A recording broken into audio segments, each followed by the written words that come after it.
Yang kedua, siapa bapaknya? Dan yang ketiga, apa kedudukan posisi bapaknya? Yang pertama, akal pemikiran. Manusia lahir ke alam dunia, tumbuh dewasa, maka manusia itu sendiri akan berpikir, melihat apa yang ada di hadapannya, mendengar apa yang ia dengarkan dalam sekelilingnya, maka akal pun dia itu berpikir, mulutnya akan berbicara. Akal berpikir, mulut berbicara, manusia akan bergerak sesuai akal pemikirannya.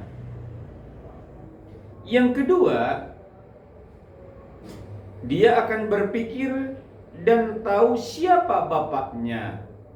Oh, bapaknya si Fulan. Dan si Fulan ini punya jabatan yang sangat luar biasa. Kedudukan, posisi, maka anak akan merasa bangga. Dia merasa besar, bangga kepada orang tuanya, dan dia pun merasa besar. Inilah yang terjadi, bagaimana terjadi pada kehidupan umat manusia. Siapapun anaknya lahir ke alam dunia, melihat bagaimana bapaknya, apa posisinya, dia akan merasa bangga. Timbullah dia merasa besar, bahkan lebih tinggi lagi, dia merasa sombong sesombong-sombongnya. Sebaliknya, di saat dia tahu bapaknya siapa, si Fulan, hidupnya dalam kekurangan, tidak punya apa-apa, semua serba kekurangan, datang rasa minder, dan dia merasa lemah, yang ada mungkin keputusasaan. Hal ini pernah terjadi pada masa Rasulullah Sallallahu Alaihi Wasallam, di mana Rasulullah Sallallahu Alaihi Wasallam berhadapan dengan keluarganya sendiri yang bernama Abu Jahal, seorang penguasa suku Quraisy, penguasa Mekah Al-Mukarramah, raja di antara raja. Begitu pula kecerdasannya, dia yang menguasai kecerdasannya. Saking cerdasnya Abu Jahal ini mengelabui kecerdasannya sampai dia dipikir dia itu adalah paling cerdas. Orang lain dibodohin. Orang lain dibodohin, maka Abu Jahal membodoh-bodohi orang lain atas kecerdasannya. Maka disebutlah yang bernama Abu Jahal. Apa dan bagaimanapun, Abu Jahal seorang penguasa, kecerdasannya melebihi di antara semuanya. Abu Jahal ketua dari segalanya, penguasa dari segalanya, dan yang paling memiliki kekayaan sangat luar biasa. Tidak ada yang disegani di Makkah saat itu selain Abu Jahal. Lahirlah anak yang bernama Ikrimah bin Abu Jahal. Tentu seorang bapak mendidik anaknya untuk menjadi penerus. Ikrimah selalu mengikuti bapaknya. Tumbuh dewasa, Ikrimah bin Abu Jahal ini selalu didepankan, manggut di dalam rapat, menyimak baik-baik, dan dia menerima apa yang disampaikan bapaknya Abu Jahal. Tumbuh dewasa, antara Abu Jahal dan Ikrimah bin Abu Jahal, rasa benci yang sangat luar biasa kepada baginda Muhammad Sallallahu Alaihi Wasallam. Tidak ada pemikiran lain, tidak ada ucapan lain, hanya satu: bagaimana tangkap, hidup atau mati Muhammad, hancurkan sehancur-hancurnya. Itu yang ada dalam pikiran Ikrimah dan bapaknya Abu Jahal. Kenapa? Ikrimah dan Abu Jahal ini benci kepada baginda Muhammad Shallallahu Alaihi Wasallam dengan sebenci-bencinya, karena Nabi Muhammad ini merupakan ancaman, ancaman dari suku, ancaman dari wilayah, ancaman dari penguasaan, apalagi ancaman yang lebih besar bahwa yang akan memangku jabatan ini Ikrimah, penguasanya adalah Abu Jahal. Datanglah yang bernama Muhammad. Walaupun bagaimanapun Muhammad ini ancaman, satu-satunya adalah perang. Siasat pun dibentuk, terus setiap hari menggunakan strategi untuk bagaimana menghancurkan datangnya Nabi Muhammad Shallallahu Alaihi Wasallam, adanya Nabi Muhammad Shallallahu Alaihi Wasallam. Terjadilah peperangan yang sangat besar bernama Perang Badar. Pasukan Rasulullah Shallallahu Alaihi Wasallam dengan jumlah sedikit, pasukan Quraisy yang sangat banyak. Terjadilah peperangan antara Abu Jahal, begitu pula Ikrimah dengan Rasulullah Sallallahu Alaihi Wasallam. Peperangan yang sungguh sangat dahsyat. Saat itu Abu Jahal dan Ikrimah udah yakin seyakin-yakinnya, karena merasa jumlahnya sangat banyak, dia pasti akan menang. Perang berakhir, malah terjadi sebaliknya. Abu Jahal dibunuh oleh sahabat Rasulullah Sallallahu Alaihi Wasallam. Dibunuh dengan orang yang tidak terduga, dianggap dia lemah, tapi mampu membunuh Abu Jahal. Ikrimah pun emosi dan marah, langsung dia menerobos bagaimana brigade pertahanan peperangan, tapi tidak mampu. Akhirnya Ikrimah dipukul mundur. Peperangan pun kalah, dimenangkan oleh pasukan Rasulullah Sallallahu Alaihi Wasallam. Masih kita berbicara Ikrimah, tentu Ikrimah sakit hati yang mendalam. Bapaknya dihantam, ditembus dengan pedang, mati dalam medan perang. Kekalahan yang sangat menyakitkan. Hari-hari diselimuti kesedihan. Tetapi Ikrimah tidak berkata apa-apa. Seorang anak panglima perang, seorang anak yang merasa dirinya paling hebat, menyiapkan strategi waktu dan menyiapkan strategi peperangan untuk membalas bagaimana kekalahan dalam Perang Badar. 1 tahun bagi Ikrimah adalah waktu yang sangat lama untuk membalas bagaimana kekalahan. Akhirnya disepakatilah dengan Perang Uhud. Terjadilah peperangan Uhud yang sangat luar biasa. Pasukan Quraisy dipimpin oleh Ikrimah bin Abu Jahal, dan pasukan muslimin dipimpin langsung oleh Rasulullah Sallallahu Alaihi Wasallam. Terjadi peperangan yang sangat dahsyat. Strategi dalam peperangan Uhud itu dimenangkan oleh Islam. Pasukan panah di atas, sehingga pasukan Quraisy yang dipimpin oleh Ikrimah ini tidak mampu apa-apa. Dipukul mundur. Pasukan muslim merasa menang, akhirnya turun. Naiklah pasukan Quraisy, Ikrimah dan para tentaranya, sehingga pasukan muslim yang sudah dalam ada kemenangan terjadi ada dalam kekalahan yang sangat brutal. Kemenangan akhirnya ada pada pasukan Quraisy. Perang Uhud dimenangkan oleh Ikrimah. Berdendanglah, bersenang-senanglah dengan istrinya. Bahkan saat itu Ikrimah disupport secara bahagia, secara semangat, tabuh gendangnya untuk menyemangati dalam peperangan Uhud itu.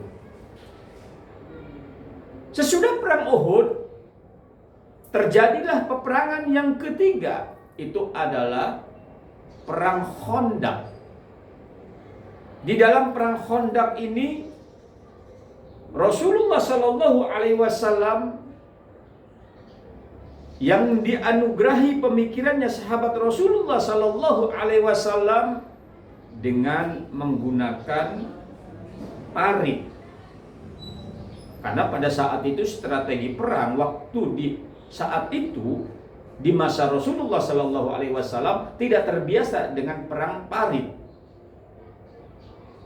Menyiapkan parit yang sangat luas dan panjang. Terjadilah peperangan yang ketiga.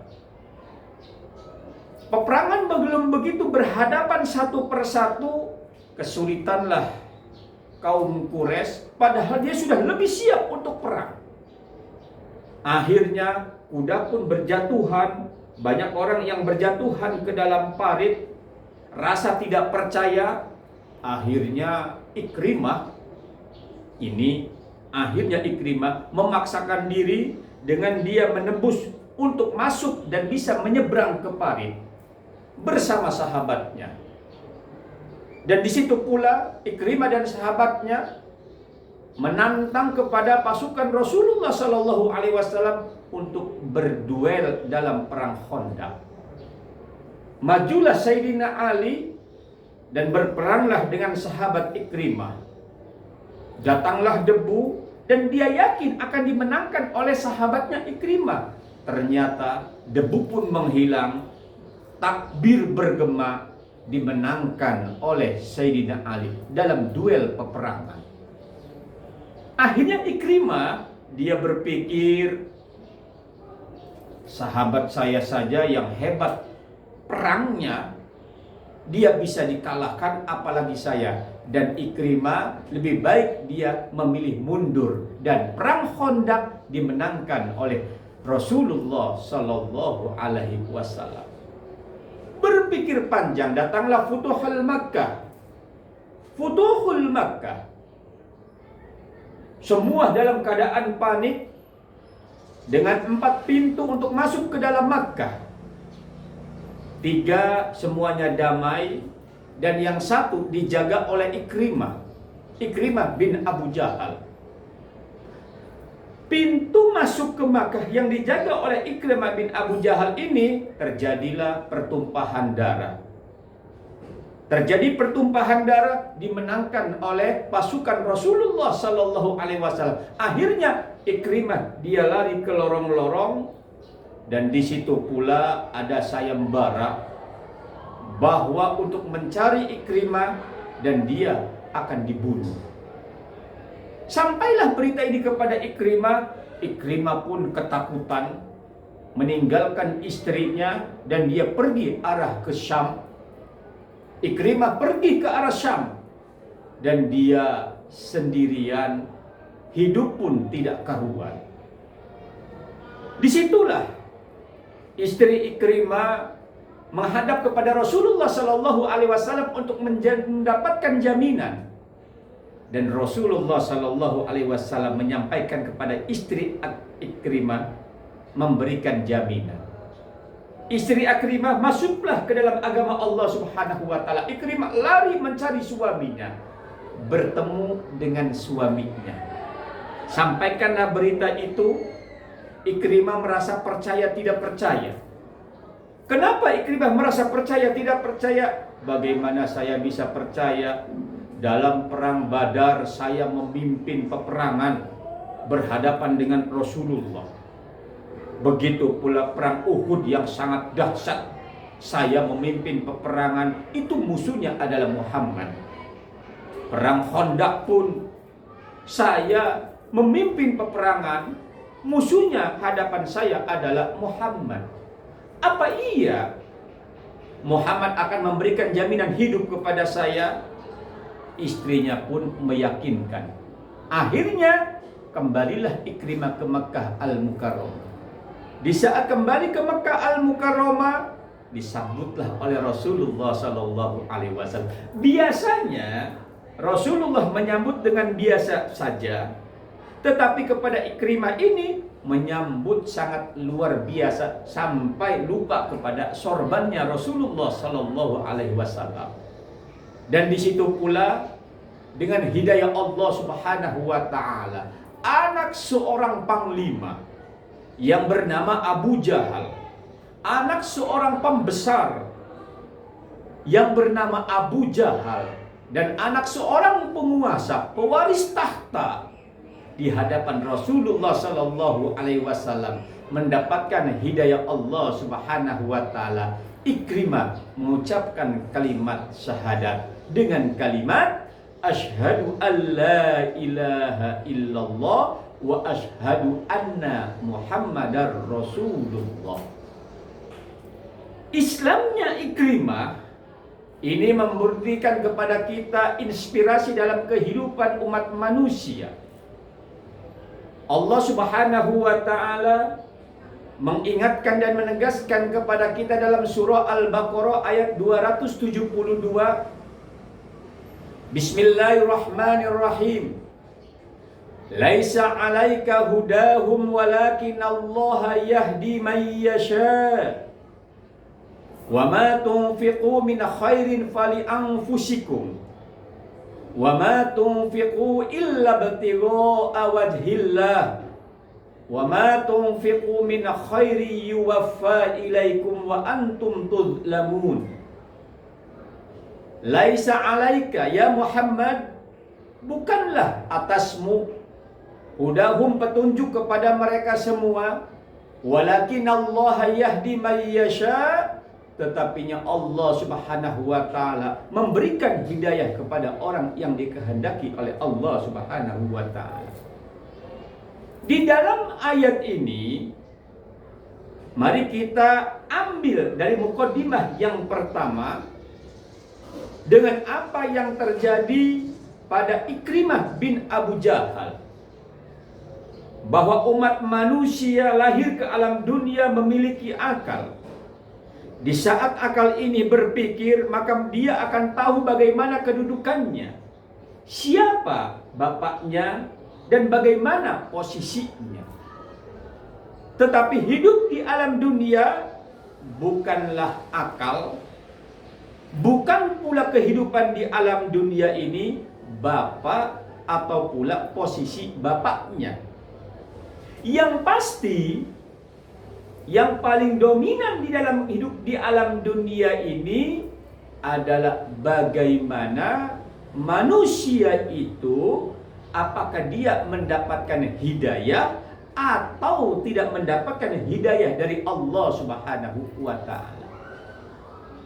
Bagaimana mendapatkan hidayah atau pula tidak mendapatkan hidayah dari Allah Subhanahu wa taala? Jangan sesekali bangga di saat dia menjadi orang Islam. Oh, enak ya kalian semua, dia menjadi orang Islam sudah dapat hidayah. Belum tentu. Oh, enak ya kalian semua udah keturunannya jadi orang Islam karena bapak ibunya adalah orang Islam. Belum tentu dia mendapatkan hidayah Allah Subhanahu wa taala. Begitu pula sebaliknya, orang yang saat ini belum beriman kepada Allah Subhanahu wa taala, orang yang saat ini mereka ini hidupnya belum masuk dalam agama Allah Subhanahu wa taala, di akhir hayatnya mungkin dia jauh lebih besar akan mendapatkan hidayah Allah Subhanahu wa taala. Sekarang dia melakukan ibadah sholat seperti halnya dia adalah orang yang sempurna. Jangan bangga dengan sholatnya, jangan bangga dengan kepribadiannya, jangan bangga dengan keimanannya. Di akhir hayatnya belum tentu dia mendapatkan hidayah dari Allah Subhanahu wa taala. Siapakah orang yang mendapatkan hidayah Allah Subhanahu wa taala? Orang yang mendapatkan hidayah Allah Subhanahu wa taala yang pertama, mungkin dia sebelum menjadi orang muslim, belum Islam, masuk dalam agama Allah Subhanahu wa taala.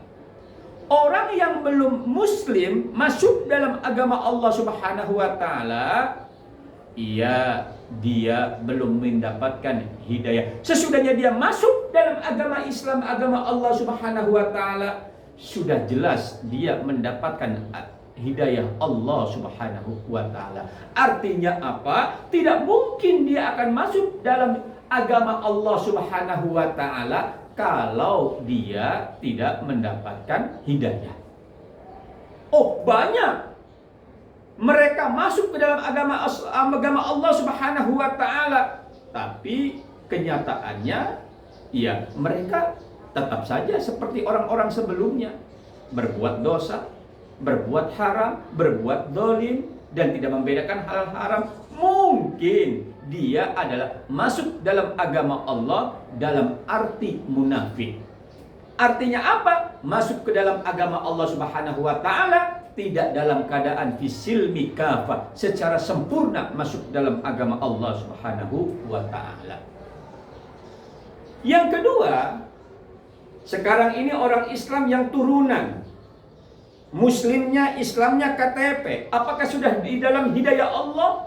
Belum tentu. Iya, betul. Ada dalam Islamnya, itu sudah ada dalam hidayah Allah Subhanahu wa taala. Tetapi orang yang sudah Muslim turunan dalam KTP belum tentu dia dalam hidayah Allah. Kenapa belum tentu dalam hidayah Allah Subhanahu wa taala?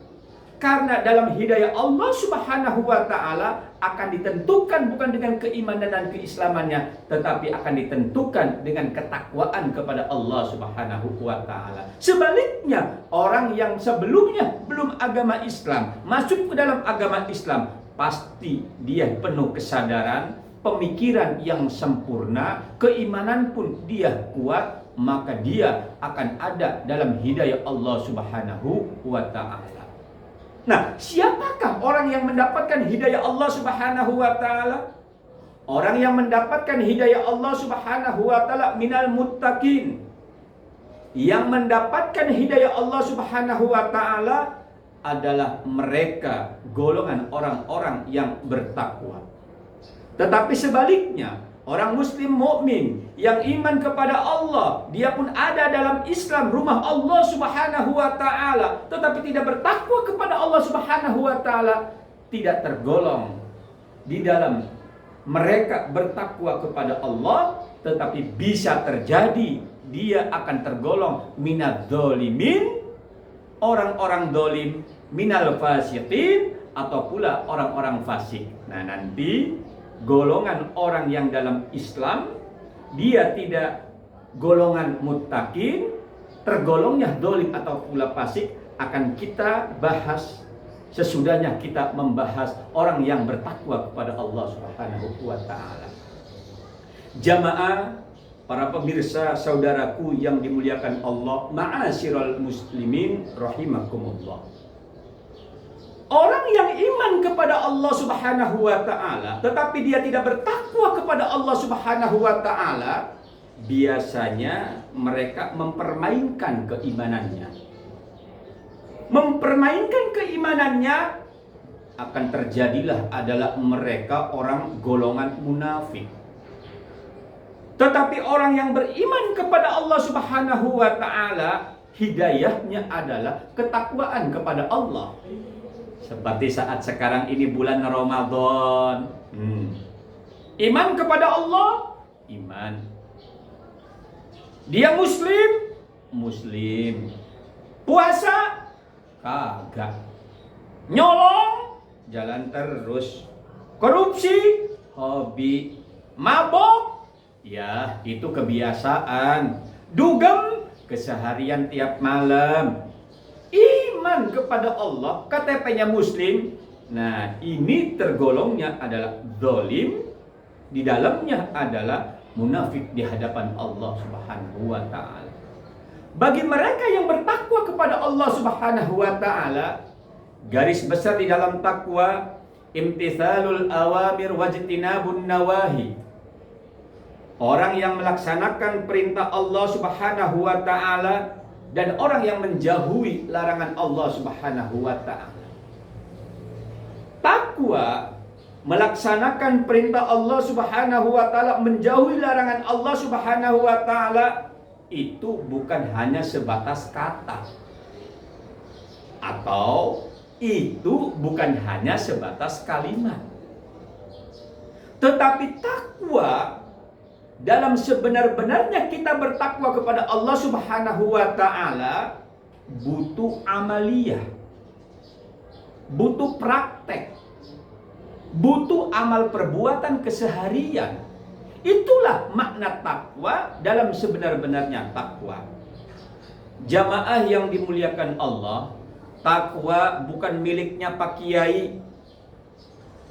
Takwa bukan miliknya para ulama. Atau pula dipisah-pisah. Takwa bukan miliknya hanya untuk orang-orang soleh.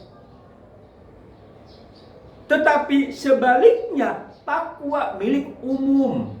Siapapun orangnya, bagaimanapun jabatannya, apapun kedudukannya, dan bagaimanapun pekerjaannya, bagaimana di dalam kehidupan manusia ini labelnya, apakah takwa atau pula sebaliknya labelnya adalah munafik. Bagaimana label yang bertakwa kepada Allah Subhanahu wa taala? Sebelum kita membahas label takwa kepada Allah Subhanahu wa taala, kan profesi, kepribadian seseorang, pekerjaan seseorang berbagai macam warna dan bentuk. Jadi seorang mubaligh itu adalah menyampaikan dakwah ayat-ayat Allah Subhanahu wa taala. Seorang qori menyampaikan qiraah tilawah ayat-ayat Allah Subhanahu wa taala dengan tartilnya. Itu kan adalah pekerjaan dia secara lahiriah. Amaliyah secara yang paling dalam ketakwaannya, pribadinya dan hati. Begitu pula seorang pekerja. Dia bekerja sebagai buruh. Dia bekerja sebagai pegawai kantor, pengaman. Begitu pula dia polisi, dia tentara. Itu adalah lahiriannya. Batiniahnya adalah amaliyah takwanya ada di dalam hati dan wujud pekerjaannya. Ibu rumah tangga, bagaimana di dalam keluarga seorang bapak, ibu dan anak, itu adalah amaliyah secara lahiriahnya. Batiniahnya adalah ketakwaan, wujudnya ada dalam kesehariannya. Yang lebih jauh lagi, jangan sesekali kita ini merasa orang rendah. Jangan sesekali kita ini merasa orang biasa. Jangan sesekali kita ini merasa wong cilik. Allah Subhanahu wa taala tidak membedakan siapa, posisi dan bagaimana. Mulia di hadapan Allah Subhanahu wa taala. Yang mulia di hadapan Allah Subhanahu wa taala, bagaimana ketakwaan kamu? Takwanya ada di dalam hati, wujudnya adalah amaliyah. Dari mulai kiai, ustaz, pejabat, jenderal tentara, wong cilik, siapapun orangnya, ketakwaan kepada Allah Subhanahu wa taala, imtisalul awamir wajatinabun nawahi. Melaksanakan perintah hanya karena Allah Subhanahu wa taala, menjauhi larangannya hanya karena Allah Subhanahu wa taala. Sekarang bagaimana dia ulama, bagaimana dia ustadz, bagaimana dia qori, bagaimana dia kiai, lillah au bil amplop. Sama, lillah au bil amplop. Kalau seandainya lillah, insya Allah dia adalah menyampaikan ayat Allah, tergolongnya adalah mereka muttaqin. Tetapi lil amplop kan sekarang banyak tuh ceramah pakai target, naudzubillah. Ceramah pakai budget, naudzubillah. Sekian, budgetnya sekian, qori sekian. Yang dibaca ayat Allah, yang disampaikan ayat Allah, menjual ayat-ayat Allah Subhanahu wa taala, haram hukumnya. Itu ayat Allah Subhanahu wa taala. Maka akan dilihat oleh masyarakat, dinilai, oh bukan lillah tapi lil amplop. Amplopnya gede, maka dia datang. Amplopnya gede, beda perilakunya, beda kebijakannya, berarti itu bukan golongan muttaqin. Sekarang kita kepada para pejabat. Jelas jamaah yang dimuliakan Allah Subhanahu wa taala, pejabat ini peranannya penting. Karena kepala di atas, yang di bawahnya adalah badan dan kaki. Begitu pula pejabat, mereka punya kebijakan, mereka punya keputusan, mereka punya tanggung jawab. Sejahtera atau tidak sejahteranya rakyat, bagaimana pimpinan. Aman dan nyamannya tidaknya masyarakat, bagaimana pimpinan. Sekarang bagaimana pekerjaan, kesejahteraan, kehidupan umat manusia yang kita ada di bumi ini, itu pun bagaimana. Sungguh sangat besar tanggung jawab pemimpinan. Tetapi ini masyarakat resah. Kenapa masyarakat resah? Kok ini semuanya tidak nyaman. Kenapa tidak nyaman? Yang enak di atas, yang sengsara di bawah. Rakyat-rakyat yang besar ketawa, enak, nyaman, gaji besar. Wong cilik, wong cilik cuma jadi ganjalan aja. Saudaraku yang dimuliakan Allah Subhanahu wa taala. Begitu pula menjadi aparat. Pilih kasih. Tebang sana, tebang sini. Hukum pun mereka tidak pernah memikirkan bagaimana wong cilik. Ayo kita lihat. Dasarnya apa? Mereka semua, mereka hidup yang ada dalam posisi yang tinggi, yang punya kebijakan, ada dalam hati takwa atau tidak.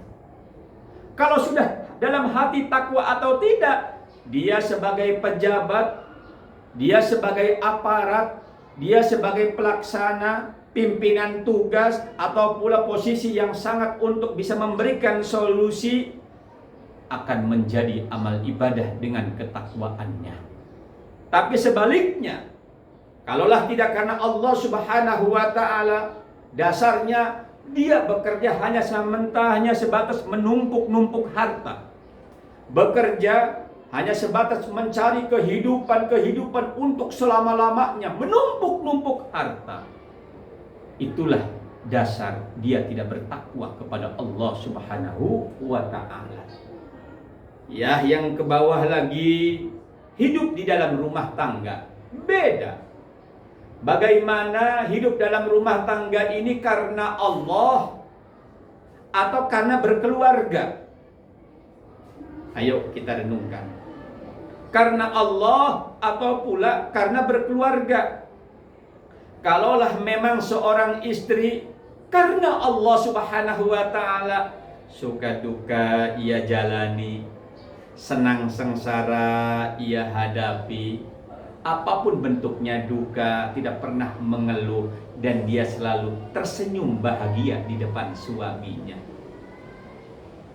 Tidak pernah mengeluh, tidak pernah menyalahkan suami, selalu memberikan terbaik di hadapan suami. Dasarnya apa? Bukan karena suami. Para istri, bukan karena suami. Jadi rumah tangga ditemukan oleh Allah Subhanahu wa taala dulu yang tidak kenal. Entah siapa dia, dari mana asalnya, bagaimana keturunannya, dijamin oleh Allah Subhanahu wa taala, dipertemukan oleh Allah Subhanahu wa taala. Maka dasarnya jangan karena suami. Dasarnya adalah karena Allah Subhanahu wa taala. Kalaulah sudah dasarnya karena Allah Subhanahu wa taala, dulu cinta makin sayang, dari sayang akan lebih sayang lagi. Yang menyemangati cinta yang penuh kasih sayang ini bukan karena suami, bukan karena istri, tapi karena Allah Subhanahu wa taala. Makin cinta menghangat dalam kepribadiannya, cinta yang sungguh sangat dalam, didasari karena Allah Subhanahu wa taala. Kalau sudah didasari karena Allah Subhanahu wa taala, maka akan menjadi yang namanya bertakwa. Kalaulah karena suami ada suami Ya, dia pura-pura baik, tidak ada suami main mata. Ada suami, mungkin dia pura-pura berbakti, tidak ada suami, lain cerita. Lain di hadapan suami, berbeda di belakang suami. Kenapa? Karena bukan karena Allah, tetapi karena suami. Maka takwa inilah yang akan mengantarkan kita di hadapan Allah Subhanahu wa taala, dan itu adalah hidayah. Dan orang yang mendapatkan hidayah bukanlah ada pada pribadi kita. Hidayah bukanlah ada pada pribadi orang lain. Bahkan hidayah bukanlah ada pada Rasulullah sallallahu alaihi wasallam. Hidayah adalah mutlak dari Allah Subhanahu wa taala. Maka orang yang mendapatkan hidayah dari Allah Subhanahu wa taala, mari kita bersyukur kepada Allah Subhanahu wa taala. Sekarang jamaah yang dimuliakan Allah, ma'asyiral muslimin rahimakumullah. Bagaimana orang yang sudah ada dalam hidayah Allah Subhanahu wa taala tapi tidak bertakwa kepada Allah Subhanahu wa taala? Ini akan terjadi orang yang ada dalam hidayah Allah tetapi tidak bertakwa kepada Allah Subhanahu wa taala. Yang pertama, mereka akan murtad. Nah, jadi inilah dasarnya. Jadi kalau ada orang Islam, dia iman, orang Islam iman, dia menyalahkan Islam, tidak nyaman dengan Islamnya, atau sebaliknya dia menjauh dari Islam, bahkan murtad. Apa itu murtad? Kharaja an dinillah, orang yang keluar dari agama Allah Subhanahu wa taala. Biasanya orang yang keluar dari agama Allah Subhanahu wa taala, yang pertama, dia masuk dalam agama Allah Subhanahu wa taala tidak masuk dengan secara kafah, dan yang kedua, dia menjadi murtad karena tidak bertakwa kepada Allah Subhanahu wa taala. Jadi sebatas masuk, belum dia itu bagaimana mengetahui secara dalam, sudah keluar lagi. Inilah yang paling ditakutkan diri kita sebagai yang beriman kepada Allah. Orang yang mendapatkan hidayah tetapi dia keluar dari hidayah Allah Subhanahu wa taala, murtad, kharaja an dinillah, keluar dari agama Allah Subhanahu wa taala. Islam rahmatan lil alamin. Keimanan membuat kita lebih teguh lagi, memandang jauh yang lebih dalam. Ketakwaan kita kepada Allah Subhanahu wa taala menjadikan manusia lebih sempurna, tahu tentang dirinya, tahu tentang bagaimana kehidupan, dan tahu bagaimana tentang perjalanan kehidupan umat manusia. Terkadang manusia itu merasa pengen menang sendiri, mendepankan hawa nafsunya, lebih senang kepada kehidupan dunia. Manusia lebih menuhankan kepada kepribadiannya, menuhankan hawa nafsunya. Dia menandingi Tuhan Allah Subhanahu wa taala, lebih membesarkan kepada dirinya, sehingga dia keluar dari agama Allah. Kalaulah keluar dari agama Allah, wa may yartadid minkum an dinihi fayamut wa huwa kafirun fa ulaika habitat a'maluhum fid dunya wal akhirah wa ulaika ashabun nari hum fiha khalidun. Maka dia akan dimasukkan ke dalam neraka Allah Subhanahu wa taala. Orang yang ada dalam hidayah Allah, tidak bertakwa kepada Allah Subhanahu wa taala, dia akan menjadi orang fasik. Apa fasik? Kharaja an ta'atillah, dia keluar taat kepada Allah. Dia iman, muslim, tapi tidak taat kepada Allah Subhanahu wa taala. Dan yang ketiga, akan menjadi golongan zalim, orang yang zalim. Zalim menganiaya dirinya sendiri, tidak tahu bagaimana kebenaran atau pula bagaimana halal dan haram, maka dia tergolong orang-orang munafik, jauh dan dicabut hidayah dari Allah Subhanahu wa taala. Rabbana la tuzigh qulubana ba'da idh hadaitana wa hab lana min ladunka rahmatan innaka antal wahhab. Semoga Allah Subhanahu wa taala menetapkan iman Islam kita tetap dalam hidayah Allah Subhanahu wa taala. Assalamualaikum warahmatullahi wabarakatuh.